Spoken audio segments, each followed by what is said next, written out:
પીરછલા શેરીમાં આવેલા મહેક ક્રિએશનમાં આગનો બનાવ બનતા ફાયર બ્રિગેડે દોડી જઈ આગને બુઝાવી। પીરછલા શેરીમાં આવેલ મહેક ક્રિએશનમાં શનિવારની મોડી રાત્રિના આગનો બનાવ બન્યો હતો, જેની જાણ ફાયર બ્રિગેડને કરવામાં આવતા ફાયર કર્મીઓએ દોડી આવી આગને બુઝાવી હતી, જ્યારે આગ લાગવાનું કારણ શોર્ટ સર્કિટ હોવાનું સામે આવ્યું હતું।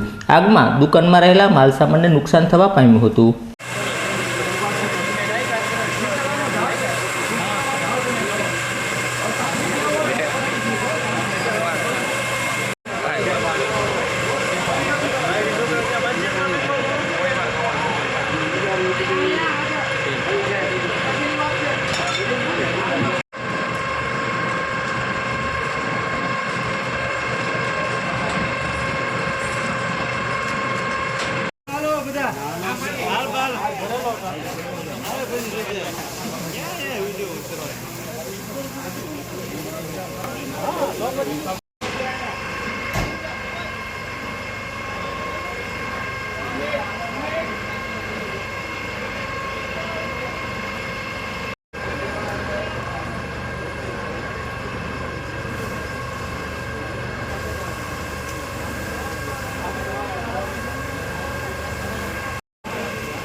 મારું નામ Ghanshyam Gadhvi, sub fire officer, Bhavnagar fire બ્રિગેડમાંથી।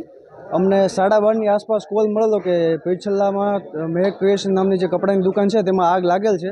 અમે 5 થી 7 મિનિટની અમારી ગાડી જલ્દી ત્યાં પહોંચી ગઈ ને કુલિંગ કરી નાખેલા આગ પર સંપૂર્ણ કાબુ મેળવી દેલ છે। કોઈ પણ જાનહાની થયેલ નથી। દુકાન બંધ હતી ત્યારે શોર્ટ સર્કિટના કારણે આગ થયેલી હોય તેવું જાણવા મળે છે।